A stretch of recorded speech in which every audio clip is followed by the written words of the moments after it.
नाज़रीन, मैं हूं आपका होस्ट जामशेर खान। नाज़रीन, आज हम बात करेंगे कि इंतहाई अहम पेशरफ्त हुई है मशरिक़ वस्ता में।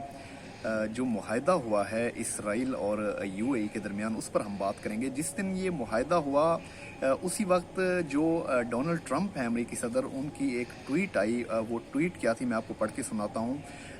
ट्रंप ने लिखा, जी, huge breakthrough today, historic peace agreement between two great friends Israel and UAE.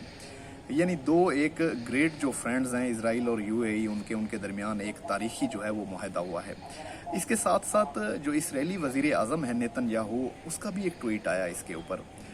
उसने इसराइल का जो है वो झंडा ट्वीट में भेजा और साथ ही उस पर इब्रानी ज़बान, जो एक यहूदियों की बहुत पुरानी ज़बान है, उसमें लिखा कि एक तारीखी दिन। यानी इससे वाज़ेह होता है कि उसने साफ तौर पर लिखा कि इसराइल जो है उसकी आज फतह हुई है। तारीखी दिन का मतलब यही है कहने का।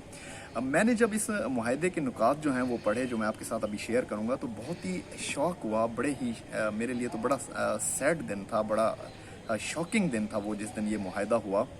क्योंकि उसके नुकात जो हैं वो मेरी समझ से तो बाहर हैं। किस नुकात पर ये मुआहदा जो है किया गया है, वो नुकात जो हैं वो मैं आपसे शेयर करता चलूँ। ये जो मुआहदा था, ये शहज़ादा मोहम्मद बिन ज़ायद जो यूएई के वली अहद हैं वो, और इजरायली जो वज़ीर आज़म हैं नेतन्याहू, और डोनाल्ड ट्रंप जो हैं, इनके दरमियान हुआ। डोनाल्ड ट्रंप इसमें मीडिएटर के तौर पर उसने किरदार अदा किया। तो मुआहदा जो था उसमें ये तय पाया कि दोनों ममालिक के वफूद जो हैं वो मिलेंगे। जो यूएई है वो अपना सफारत खाना इसराइल में खोलेगा, और इसराइल जो है वो यूएई में अपना सफारत खाना खोलेगा। और साथ साथ दोनों वफूद जब मिलेंगे इस मुआहदे के बाद, वो बात करेंगे सरमायाकारी के ऊपर। फ़िज़ाई राब्ते होंगे दोनों ममालिक के दरमियान, सिक्योरिटी के मामलात होंगे, मवासलात, सकाफ़त, सियाहत, टेक्नोलॉजी, सेहत, और तमाम इन चीज़ों के ऊपर जो है वो पेशरफ्त की जाएगी। इस मुआहदे में यूएई ने कहीं भी फ़लस्तीन को शामिल नहीं किया। इस मुआहदे में कहीं पर भी नहीं लिखा गया कि फ़लस्तीनी अवाम पर जो तशद्दुद हो रहा है वो बंद होगा। इस मुआहदे में कहीं पर ये नहीं कहा गया कि बैतुल मुक़द्दस जो है उसको मुकम्मल आज़ाद कर दिया जाएगा।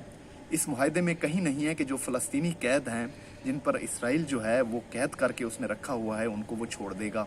इस मुआहदे में सिर्फ एक बात की गई कि गरबी उर्दन जो है उसका जो इलाका है, उस पर जो इसराइल है अभी उस पर अपना जो कब्ज़ा है वो छोड़ेगा।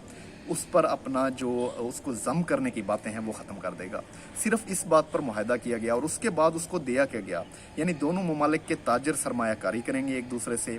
फ़िज़ाई राब्ते मतलब जहाज़ दोनों ममालिक के उतरेंगे, सफ़र होगा, शहरी आएंगे जाएंगे। सिक्योरिटी का मतलब ये है कि इसराइल जो है वो यकीनी बनाएगा यूएई की हिफाजत, और मुत्तहिदा अरब इमारात जो है वो यकीनी बनाएगा इसराइल की हिफाजत को।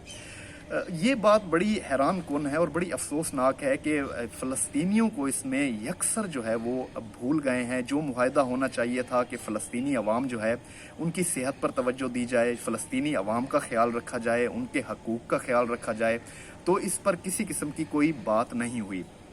जनवरी 2020 में इसराइली जो वज़ीर दाखिला हैं उन्होंने एक ट्वीट किया था। उन्होंने उसमें लिखा था कि सऊदी अरब और इसराइल जो हैं उनके दरमियान एक मुआहदा हुआ है, और इसी साल जनवरी 2020 में अब इसराइली जो बाशिंदे हैं वो सऊदी अरब भी नकलो हरकत कर सकते हैं, जा सकते हैं, आ सकते हैं।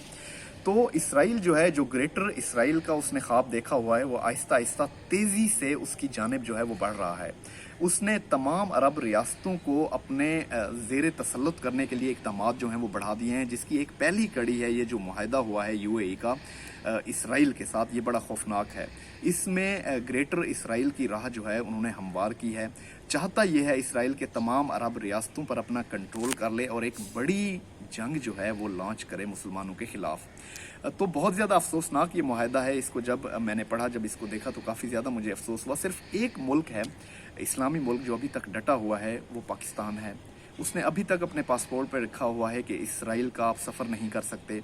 सलाम है पाकिस्तानी कौम के ऊपर, सलाम है पाक अफवाज पर, और सलाम है तमाम सियासतदानों पर जो आए हुकूमत में आते रहे जाते रहे। उन्होंने इस बात पर कभी कंप्रोमाइज़ नहीं किया कि इसराइल को वो तस्लीम करेंगे या फ़लस्तीनियों कर होने वाले जो मज़ालिम हैं उन पर वो कंप्रोमाइज़ करेंगे। तो एक अकेला मुल्क जो है इस वक्त वो स्टैंड कर रहा है इसराइल के ख़िलाफ़। तो मैं सलाम पेश करता हूँ तमाम कौम को भी और तमाम इस्टेब्लिशमेंट को, तमाम सियासतदानों को, کہ وہ ڈٹے ہوئے ہیں، وہ جھک نہیں رہے پوری دنیا کے سامنے اس بات کے اوپر. اجازت دیجیے، اللہ حافظ.